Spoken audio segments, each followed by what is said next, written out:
Question number 3. Do the Gospels accurately preserve the activities of Jesus Christ?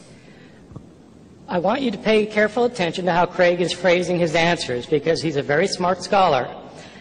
He says that the Gospels are in essential agreement with one another, and we can pretty well know what Jesus says. He quotes E.P. Sanders about how we know what Jesus said. E.P. Sanders agrees with me that there are discrepancies among the Gospels, and there is unreliable information scattered throughout the Gospels. And I want to know if Craig agrees with me, because he says that the Gospel writers adapted the words of Jesus. That means they changed the words of Jesus. If they changed the words of Jesus, then how do we know where they've changed them, and where do we know we're actually reading the words of Jesus? The same thing applies to Jesus' deeds.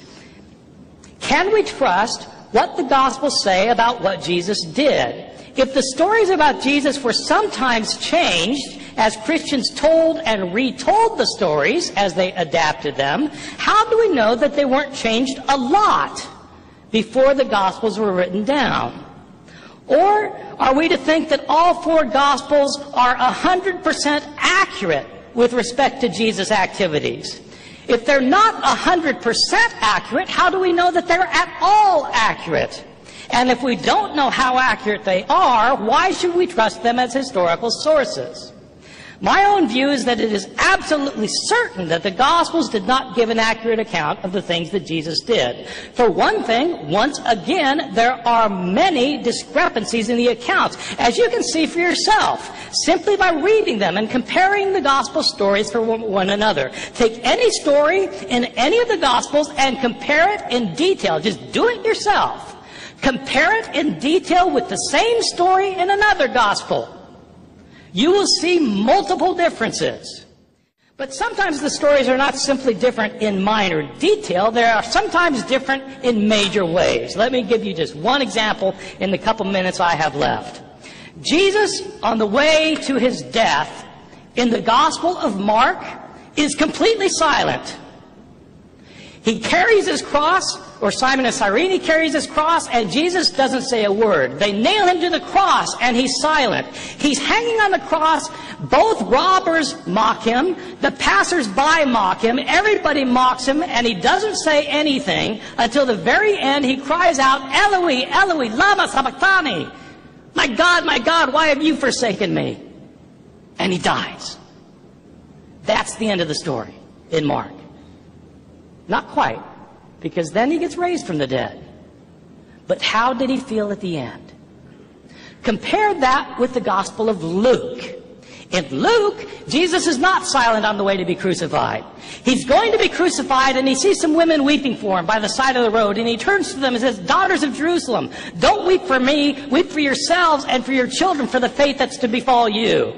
Jesus, in Luke's Gospel, is more concerned about these women than he is about his own fate. When being nailed to the cross, in Luke's Gospel, he's not silent. He says, Father, forgive them, for they don't know what they're doing. In Luke's Gospel, he's hanging on the cross and he has an intelligent conversation with one of the robbers.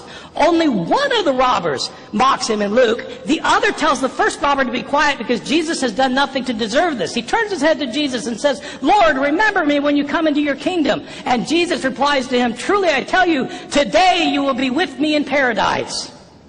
In Luke's Gospel, Jesus does not feel forsaken the way he does in Mark. In Luke's Gospel, he knows he's on God's side. God is behind the proceeding. He knows what's going to happen to him. He knows why it's going to happen to him. He knows what's going to happen to him after it happens to him. He's going to wake up in paradise, and this guy's going to be with him in Luke's Gospel. And at the end, rather than crying out, my God, why have you forsaken me? He doesn't say that in Luke.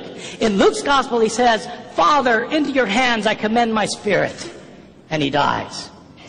This is a very different portrayal of Jesus going to his death from Mark. What everybody does, of course, is they take Mark's account and they take Luke's account and they smash them together into one big account. So Jesus says everything that he says in Mark, everything he says in Luke, then you throw in what he says in Matthew and what he says in John, and you end up with the 7 last words of the dying Jesus, which you find in none of the Gospels. You are free to do that, to smash them all together. So that Mark's portrayal isn't right, Luke's isn't right. What's right is the one that you've combined. But realize what you've done is you've written your own gospel, rather than trusting any of the gospels of the New Testament.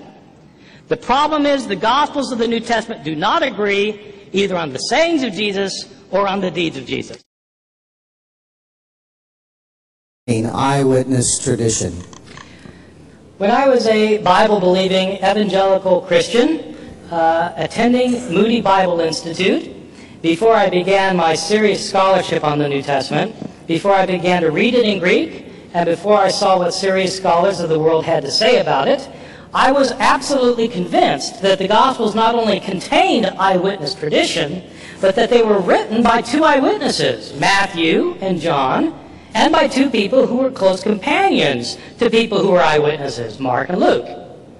Intense research has a way of changing your mind about things. But I don't want you to think that this is a reason for you not to use your brain. Even if you are the most hardcore, Bible-believing evangelical on the planet, you surely think that God gave you a brain. Use your brain. Craig and I will agree on this. God gave you a brain to think with. Apply reason. That's why God made you a human being instead of a slug. Don't be afraid of using your intelligence to find out the truth. The truth may not be what you were taught, but if it's true, you should believe it, not run from it. As I studied more and more using my intelligence as an evangelical, but also praying about it, I became convinced that the New Testament Gospels were not written by eyewitnesses or by people who knew eyewitnesses. The first point to make is the rather obvious one that the Gospels don't claim to be written by eyewitnesses. They are all anonymous. The titles in your Gospels, the Gospel according to Matthew and so forth, were added by later editors. They were not put there by the original authors. Second point, none of the Gospels claims to be written by the person whose name it bears. They don't claim to be written by eyewitnesses, and they don't claim to be written by people named Matthew, Mark, Luke, and John. Those are later traditions that were added to the Gospels. These traditions do not start appearing for about 100 years. Some people think that there is an early church father named Papias who attests to the witness of Mark and Matthew, but in fact there are very solid reasons for thinking that Papias, who lived around the year 120 to 140, is not referring to our Mark or our Matthew. The first time anybody refers to Matthew, Mark, Luke, and John by name is Irenaeus in the year 180, 100 years after these books were written. My understanding of the Gospels as they come down to us is that they were anonymous, and we don't know their names, and they're not built on eyewitness testimony.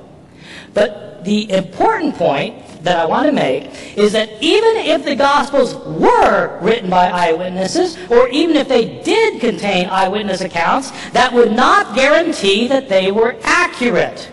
Think about our legal system today. Are eyewitnesses always accurate in what they report? If so, why do we have trials that call in testimony more than one eyewitness? If eyewitnesses were always 100% accurate in what they report, we wouldn't need law courts. If we wanted to know what happened, we would simply ask somebody. Eyewitnesses do not always get all the information right. But even if they did, it wouldn't matter because the Gospels of the New Testament don't claim to be written by eyewitnesses, and in fact they were not written by eyewitnesses. The Gospel writers were living 40 to 50 to 60 years after Jesus died. They wrote the Gospels in Greek. Jesus' language was Aramaic. These Gospel writers were living in a different country. Decades later, where did they get their information from? They were not the followers of Jesus. They don't claim to be followers of Jesus, the disciples. They're written by later people decades later in a different language. Where did they get their information from? They heard stories about Jesus that had been in circulation year after year after year, decade after decade, down to the time that the gospel writers living in a different country, speaking a different language, heard the stories. What happens to oral stories when they are transmitted orally? They change. The gospel writers have discrepancies among themselves because the stories that were told and retold were changed over time, and the gospel writers themselves sometimes changed the stories. That's why there are discrepancies. That's why scholars might be able to tell you generally what Jesus was about. They can list 8 things that Jesus did, but they can't tell you the details and agree. Why can't scholars agree? Because there are so many discrepancies that the Gospels are not reliable.